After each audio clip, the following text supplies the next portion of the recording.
पवित्र रोज़री बिंदी प्रभु यीशु की स्मृति है। इस विशेष मतलब पर हम आज मनन करेंगे।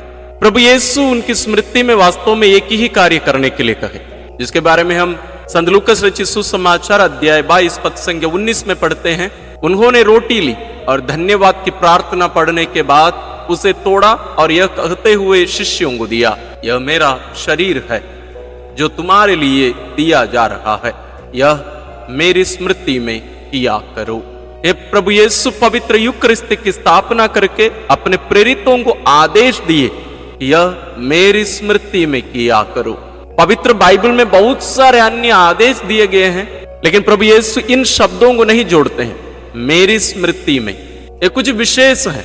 तो पवित्र यूकरिस्त प्रभु यीशु के संपूर्ण जीवन का स्मरण है, स्मृति है। स्मृति क्या होता है?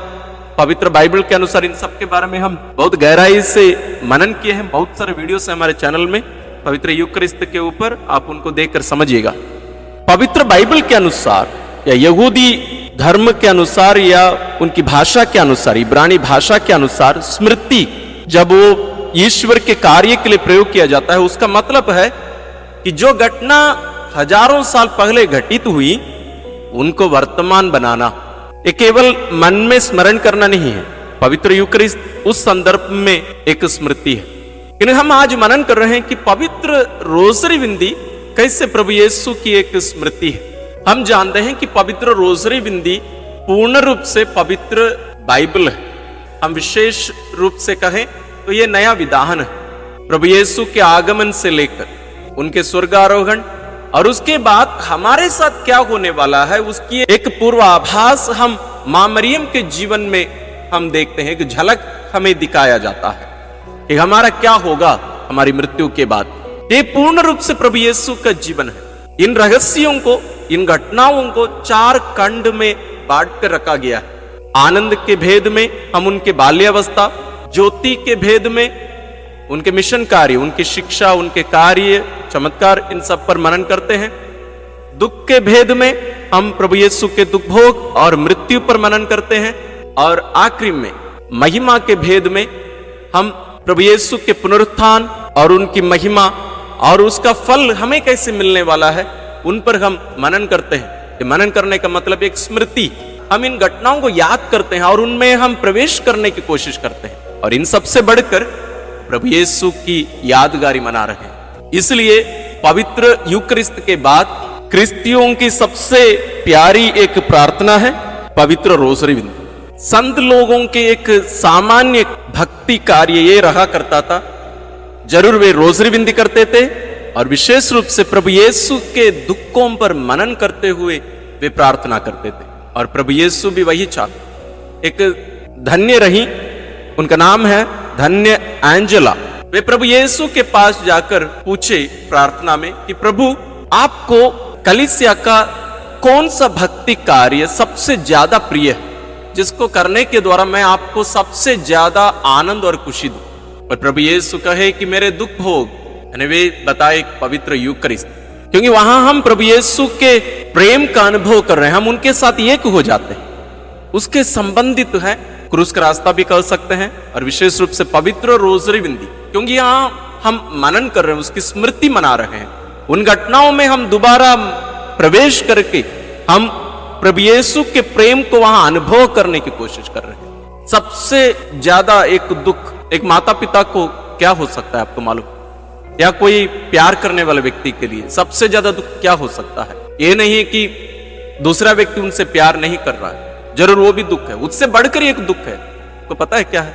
आपका प्यार टुकरा जाना, कि सामने वाला व्यक्ति आपके प्यार को अस्वीकार करता है, यह सबसे ज्यादा दुख का कारण बनता है। प्रभु यीशु भी असिसी के संत फ्रांसिस को और अन्य संतों को भी ये बताए कि मनुष्य मेरे प्रेम पर विश्वास नहीं करते, भरोसा नहीं करते, मुझसे वे नफरत करते हैं। उन लोगों को समझ में नहीं आता है कि मैं उनसे कितना प्यार करता हूं। इसलिए असिसी के संत फ्रांसिस असिसी के शहरों में सड़क पर उतरकर रोते, विलाप करते हुए, चिल्लाते हुए जाते थे, प्रभु यीशु दुखी हैं, प्रभु यीशु दुखी हैं, क्योंकि कोई उनसे प्यार नहीं करता। ईश्वर से प्यार करने का मतलब उनके प्रेम को स्वीकार करना है, उनके प्रेम को स्वीकार करना, वही सबसे बड़ा प्यार। तो पवित्र रोजरी बिंदी में हम ये करते हैं कि ईश्वर हमारे लिए जो कुछ किए हैं, उनके शरीर धारण, अब हर रहस्य पर कितने गहराई से हम मनन कर सकते हैं। शरीर धारण का मतलब क्या होता है? ईश्वर मनुष्य बनना। हम बहुत ही सरल शब्दों में कह दिए, लेकिन ये कितना एक महान कार्य है, कितना एक महान रहस्य है, हम नहीं समझ पाएंगे। ईश्वर का हमारे जैसे बनने के लिए उन्हें कितना दुख उठाना पड़ा, कितना त्यागना पड़ा अपने आप को, ये हम नहीं समझ पाएंगे। लेकिन हम पवित्र रोजरी बिंदी में मां मरियम के साथ मिलकर इन महान रहस्यों पर कि ईश्वर आपके लिए और मेरे लिए, हमारे लिए क्या किए हैं, उन रहस्यों में हम प्रवेश करके उनके प्रेम को हम अनुभव करते हुए हम आगे बढ़ते जाते हैं। तो इसलिए पवित्र रोजरी बिंदी प्रभु यीशु के जीवन की एक स्मृति है। और इसका फल क्या होता है? जरूर हम उनके प्रेम को अनुभव कर रहे हैं, उसको स्वीकार कर रहे हैं, अपना रहे हैं। इसका प्रतिफल क्या होगा?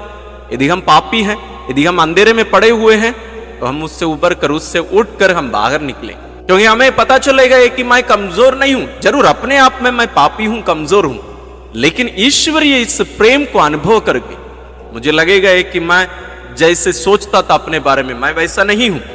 मैं ईश्वर के लिए विशेष हूं, मैं ईश्वर के लिए विशेष हूं, और ईश्वर मुझसे प्यार करते हुए मुझे अपनाने के लिए मेरे समान बने।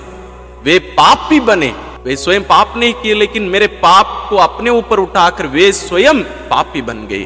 प्रेम प्रेमी को प्रेमिका के समान बना देता, या प्रेमिका को प्रेमी के समान बना देता। उतनी शक्ति प्रेम को है, इसलिए ईश्वर वैसे उतर कर आए।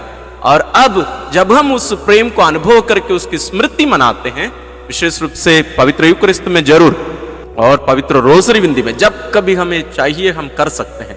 पवित्र यूकरिस्त तो आप चढ़ा नहीं सकते हैं, आपको एक लोकधर्मी आप हैं तो आपको पवित्र यूकरिस्त बलिदान में सहभागी होने के लिए आपको जाना पड़ता है।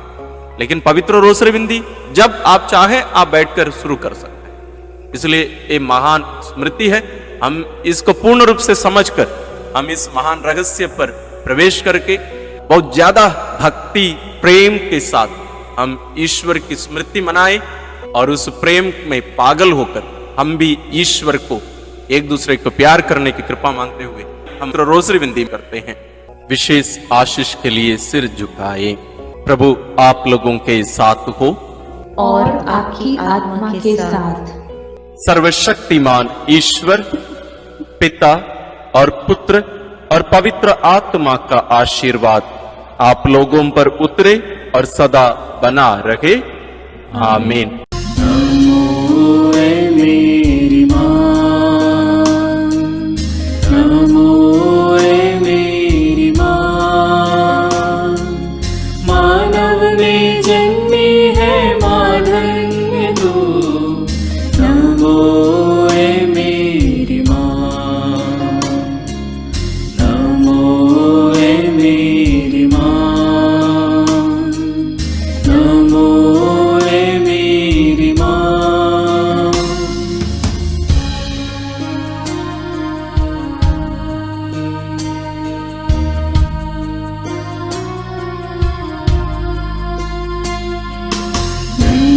तू है प्रभु यीशु की मां, सारी जगत की ज्योति तू है मां।